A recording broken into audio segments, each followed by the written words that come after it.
meet you. I was very excited when I heard this was going to be set in New York City because I live in New York City.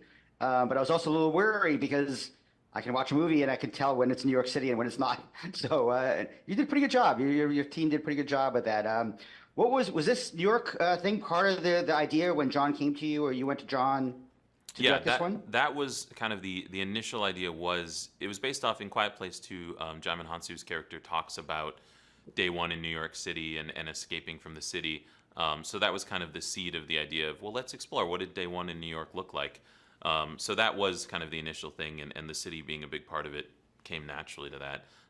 And so yeah, when I was writing it, I got an apartment in New York for a month and tried to kind of steep myself in the city and figure out what kind of things I wanted to play with and sort of treat the city as a bit of a horror playground.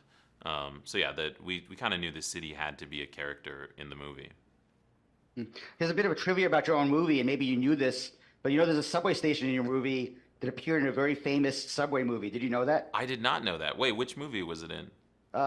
Taking a Pelham 123. The, the Oh, the the movie really? actually the subway station where they're at is actually where in the one in your movie where Wait, they. that's amazing. I mean, we chose that station just because it made sense for the journey they were taking uptown. But you're the first person to tell me that. That's amazing. I didn't know that. Yeah, but just like a little, yeah, because I'm a New Yorker, I just kind of notice these things. But and what about having Lupita's character being sort of like literally on death's door before this happens? I mean, was that part of your pitch, or was that Yeah, something like? that was pretty much my first idea for this. It was sort of the in to this story was, I want to follow a character that we haven't really seen in a New York disaster movie. I mean, we've seen a lot of invasion disaster movies that follow the military or families trying to rescue their kids or people trying to escape the city, and I kind of wanted to follow someone who wasn't interested in any of that stuff and could sort of take the moment of the apocalypse and her city and her world dying around her to sort of live again and to have a journey that she wouldn't have otherwise had. So yeah, that was kind of the core idea for me. Was Lupita like kind of the first choice? Was she like kind of an easy person Yeah, to want to reach out to, or? I mean, she was beyond our first choice. She was our let's see if she would ever consider doing this, knowing that she probably won't. And then she just responded to the character so much and brought so much to it. So yeah, I mean, we were very, very lucky to get her, and she did an incredible job. No, I agree. I think she's amazing, and you kind of forget. Oh, she won an Oscar for one of her first big roles, and yeah, great actor. It's funny with horror movies and with genre. It's hard. You don't really think about it, but like you have a good actor, it makes a big difference. Yeah. So, Yeah, I mean, it's for me like character was kind of the core of this movie and seeing this world through her eyes and being with her character throughout and feeling very kind of boots on the ground with her. So having someone that can really carry that and carry the subtleties and nuances that are needed for a movie that doesn't have a ton of dialogue we were really lucky to be able to work with her. and what about having Joseph play kind of a like a British business guy? I guess I don't know what his what his actual role is, but how about having a like a British actor playing a British guy in the movie? Yeah, I mean, it was important to me to kind of explore what New York means to different people. Like you have this person in Lupita that's kind of lived here and had to sort of leave her city behind, and then this other person that kind of came to New York as an immigrant and kind of had expectations for a life here.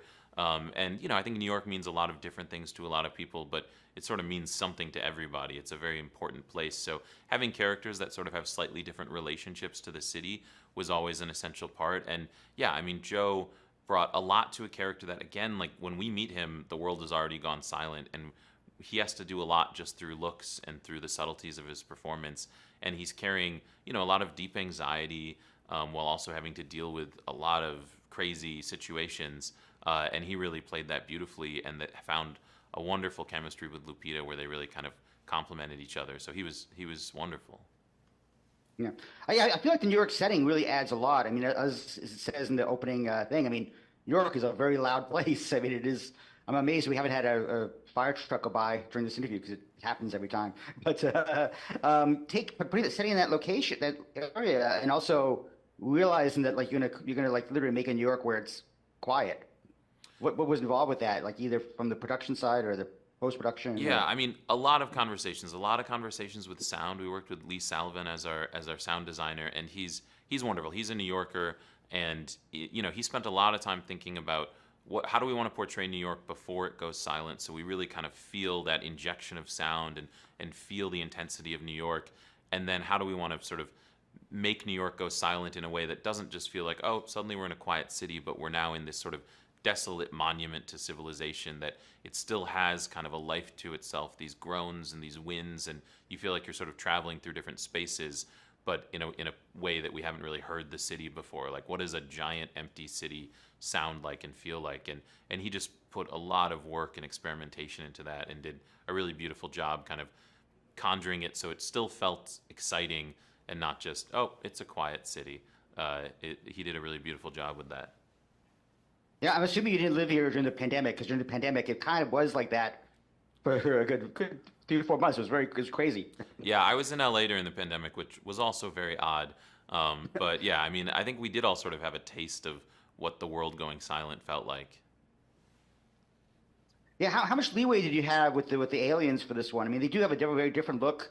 We don't know if we don't know a lot about them, whether they're different races of aliens or what. But like, how much leeway did you have in design for I them? mean, a lot. Like, we worked with ILM again, who did the first two movies, so they kind of carry that core alien design and sort of know the ins and outs of that. And so they did a lot of work tweaking and refining and playing with some different looks for some of the aliens. But yeah, we had a lot of leeway within reason. Like, you want to stay true to the first two films, but also kind of allude to some different things without giving too much away about the aliens to make them feel over explained. So yeah, we had a lot of fun kind of finding little ways to play with them, so it sort of expanded the lore a bit without putting too much emphasis on that. Yeah, we still don't know a lot about them. I mean, where they came from. I mean, we know they don't like water. Obviously, that's like kind of become a set thing. I mean, how much did you and John talk about that, as far as you know, knowing that kind of stuff, even though we won't ever find out, or at Yeah, least I in this mean, movie we we won't. talked a bit about it. I think for both of us, it's the thing that appeals to us about these creatures is how sort of basic and unknown they are. Like, all you need to know is that if you make a sound, they're going to kill you, and there's something really attractive about that because it's such like a violation and it's so relatable and visceral. So we talked about sort of where they would have come from and how they were cast out across the universe and all of this stuff, but I think kind of leaving it vague is part of what's most fun about the creatures and most relatable, and allows for us to have so many different stories within this world, because they're just a tool to really intensify things. So you're really leaning into these characters and their survival. It was a pretty big jump from Pig, from your feature debut to this. I mean, how do you feel about playing in that studio IP world, that whole like franchise thing that people talk about? And maybe it's a goal for some. I don't know about you, but It definitely wasn't a goal for me. I mean, I think after Pig, it was almost something that I was thinking about actively avoiding. But then this opportunity came along, and they were so willing to give me the freedom to explore a character that I felt really close to and interested in, that was really unconventional. That I just couldn't pass that up. But I don't know. I think still I am not against doing studio movies, but it's also not the end goal for my career. I'd love to do big movies and small movies. I really just want to do movies that speak to me, with characters that speak to me. And if they happen to be painted on a really big canvas, great. Or if they can be shot in one room, I'm cool with that too. So I'm a little agnostic about that.